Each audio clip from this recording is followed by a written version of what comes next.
Bismillahirrahmanirrahim. Assalamualaikum warahmatullahi wabarakatuh. Kita kembali lagi dalam video kedua, pertemuan ke-7 mata kuliah mekanika tanah. Kita sudah bisa membuat, sudah bisa menghitung gamma D desain. Di pertemuan sebelumnya kita sudah bisa menghitung gamma D maksimum dan kadar air optimum. Terus di video sebelumnya kita sudah bisa menghitung gamma D desain dan kadar air desain.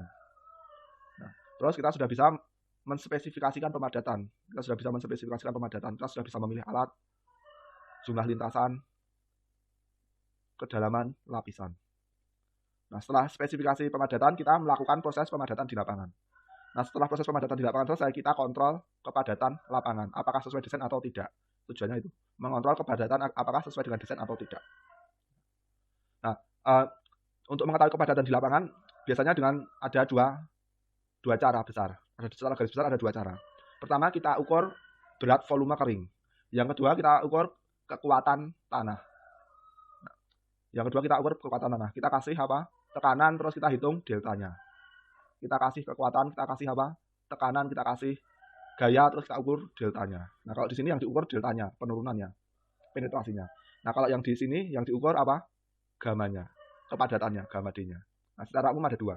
Yang diukur kepadatannya atau penetrasinya atau kekuatannya. Nah ini untuk yang mengukur gamma D kering, yang mengukur kepadatan kering, kita bisa pakai senkon sama rubber balon. Nah, ini nanti kita akan bicarakan senkon. Nah, kalau untuk penetrasi kita bisa pakai CBR lapangan. Ini mirip dengan CBR laboratorium, hanya diujikan di lapangan, dan dynamic cone penetration test. Kita mulai dengan senkon. Nah, ini peralatannya, ini pasirnya, terus ini alatnya. Ini corong, terus ini di sini ada kayak keran, terus di sini tabung, ini nanti diisi pasir ini. Nah, terus ini tataan, tengahnya ini bolong, tengahnya ini bolong seperti ini, Nah, ya. Terus ini alat-alat gali, Nah, pertama-tama sebelum kita mulai senkon, kita proses kalibrasi dulu. Nah, pertama kita kalibrasi gamma D. Kita kalibrasi volume botolnya ini. Terus nanti kita kalibrasi volume corongnya. Kedua kita kalibrasi volume corongnya. Terus ketiga kita kalibrasi gamma keringnya, gamma kering pasirnya. Berarti ada 3 kalibrasi. Volume botol, volume corong, dan dan pasir. Volume botol, volume corong, terus gamma D pasir. Setelah kita kalibrasi 3-nya ini, baru kita lakukan pengujian. Nah, sekarang kita mau kalibrasi volume botol. Cara kalibrasinya gimana? Kita pakai air. Jadi pertama kita timbang berat botol ini kosong. Botol plus corong kita timbang berat kosongnya. Terus kita timbang botolnya saja diisi air. Berarti W1 ini berat botol plus corong kosong. Ini kosong. Terus W2 berat botol plus pasir plus pasirnya. Jadi botolnya diisi pasir plus corongnya nggak diisi pasir. Terus selisihnya ini berarti delta W atau berat pasir di dalam botol. Nah, terus kita tahu rho sama dengan massa per volume. Berarti volume sama dengan massa dibagi rho. Nah, ini massa pasir di dalam botol ini. Rho pasir berapa? 1 gram per cm kubik. Berarti ini kita masukkan rho-nya 1 gram per cm kubik. Nah, paham ya? Masanya diketahui dari ini. Dari massa 2 dikurangi massa 1. Massa 2 botol, corong plus pasir. Massa 1 botol dan corong kosong. Nah, kita ketemu volume botol. Kita lanjut ke kalibrasi kedua. Nah, sekarang kita mau mengisi pasir. Ini sama juga. Volume rho-nya diketahui, berarti kita bisa ngitung gammanya. Tinggal kali gravitasi. Terus kita mengetahui kita sudah mengetahui volume botolnya. Nah, terus kita mau mengetahui gamma pasir. Rumusnya gamma pasir sama dengan berat pasir dibagi volume pasir. Nah, ini sama, kita gamma W1 itu tadi berat botol kosong plus corong. Nah, terus sekarang airnya kita keluarkan, kita ganti, kita isi dengan pasir kering di botolnya saja. Terus kita timbang. Nah, W3 berarti botol plus pasir plus corong. Corongnya nggak diisi ya. Yang diisi hanya sampai botolnya saja. Terus W3 kita kurangkan dengan W1 jadi berat pasir. Berat pasir dibagi volume botol ketemu gamma kering pasir. Ini kalibrasi kedua. Terus kalibrasi ketiga kita mau ngitung volume corongnya. Cara ngitungnya gimana? Pertama kita isi nih botol, corong plus pasir. Nggak harus penuh, bebas. Kita timbang beratnya berat 4. Berat 4 itu berarti apa? Botol, corong plus pasir. Terus kita balikkan botolnya ini, kita letakkan ini dalam bidang lurus, terus kita buka, kerannya kita buka, otomatis apa?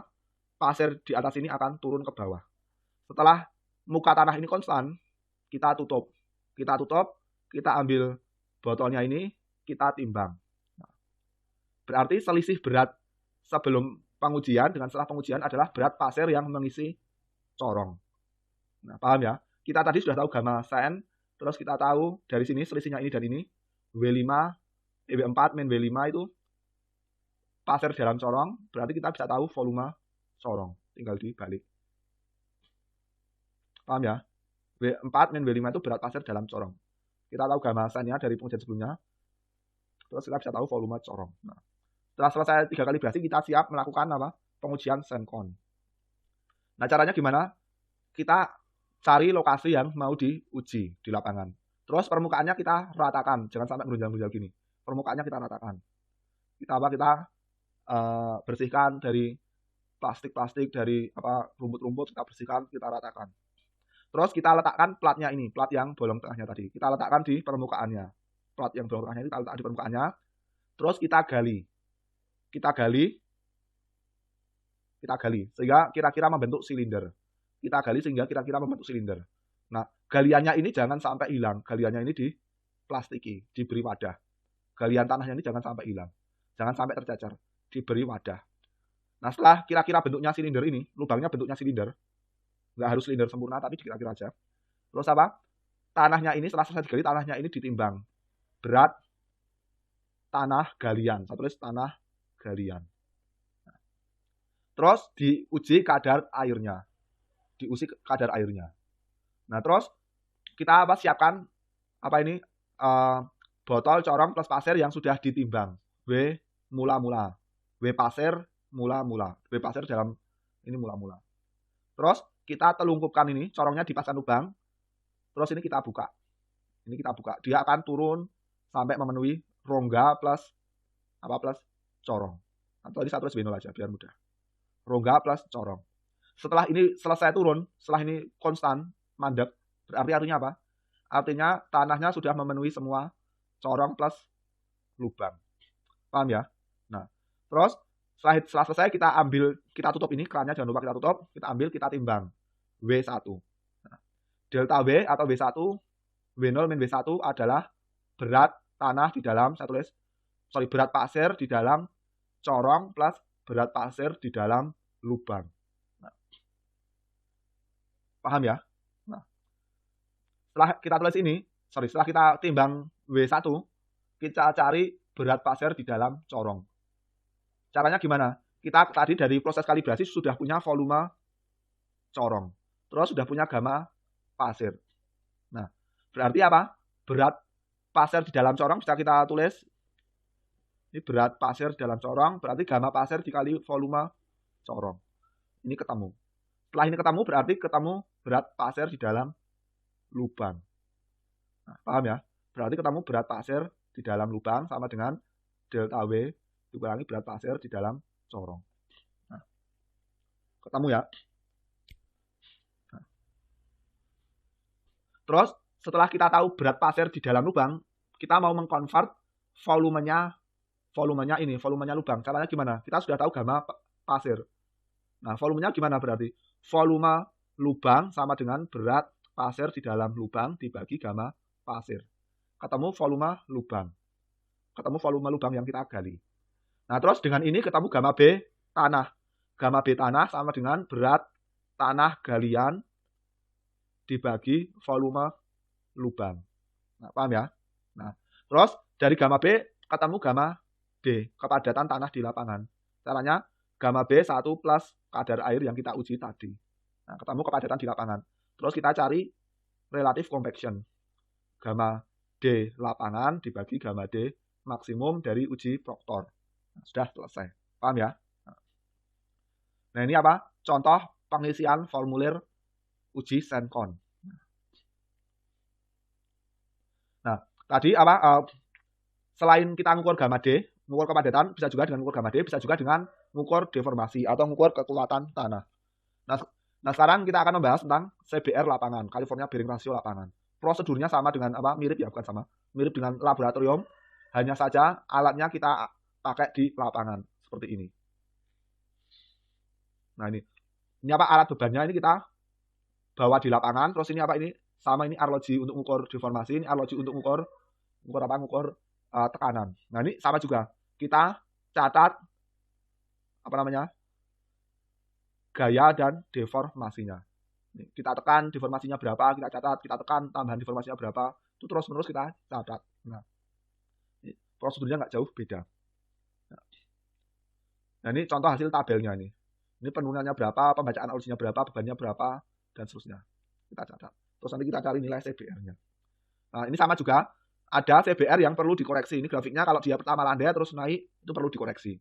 Cara koreksinya gimana? Sama. Kita mulai 0,0-nya itu di sini.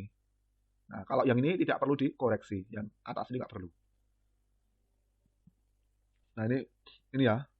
Kita ukur sama ya ini. Di apa di 0,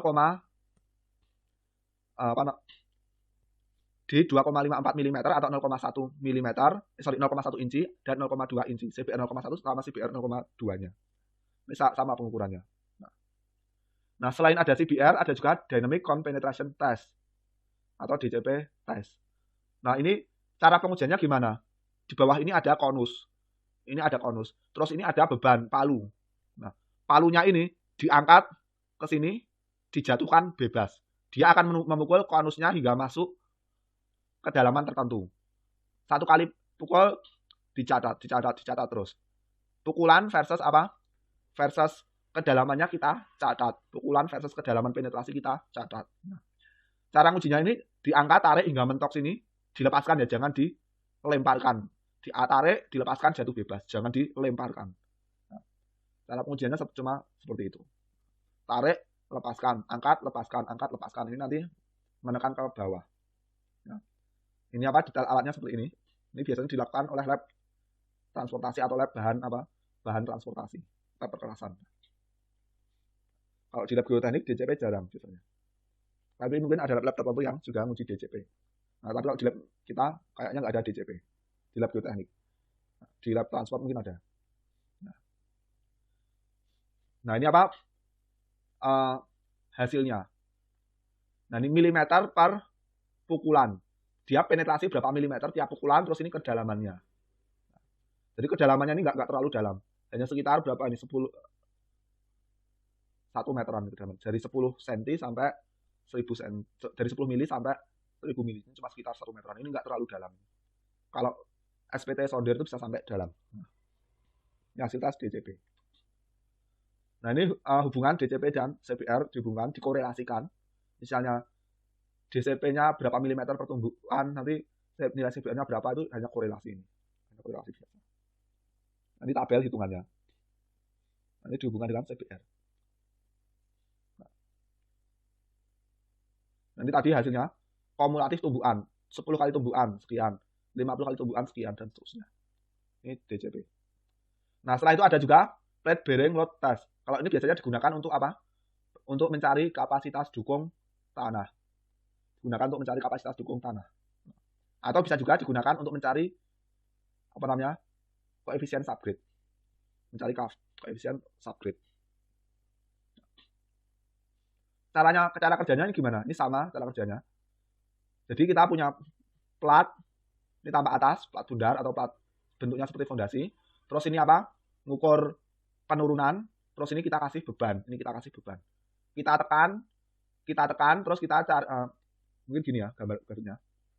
Ini gaya, terus ini kedalaman penetrasinya. Ini apa namanya? Ya, deformasinya, settlementnya. Kita tekan sekian, penetrasinya sekian. Kita tekan, tambah tekanan. Display settlementnya tambah besar. Nah, nanti kita buat grafik. F, gaya, dan settlement. Nah, cara ngujinya ini kalau ini tekanannya dalam sumbu vertikal, defleksinya dalam sumbu horizontal. Ada yang dengan beban repetitif atau beban cyclic. Jadi kita tekan, kita naikkan terus kekuatannya, kita naikkan terus kita kurangi. Naikkan, kurangi. Nah, ada yang beban cyclic. Ada juga beban statik, tidak berulang-ulang. Kita naikkan terus dan seterusnya. Nah, terus kita hitung apa? Defleksinya. Nah, nanti untuk apa? Untuk mencari kapasitas dukungnya nanti ada berbagai macam teori itu di luar mata kuliah ini. Kalau grafik seperti ini, berapa kapasitas dukungnya, berapa koefisien subgridnya itu di luar mata kuliah ini. Nah, sekarang setelah tadi apa? Setelah kita bisa uji laboratorium, spesifikasi di lapangan. Nah, ini kita apa? Pengerjaan di lapangannya. Nah, ini contoh pengerjaan di lapangannya misalnya. Ini untuk urukan timbunan dan lain-lain. Nah, ini contoh-contohnya ini apa namanya? Shipfoot roller, ini shipfoot roller dan lain-lain.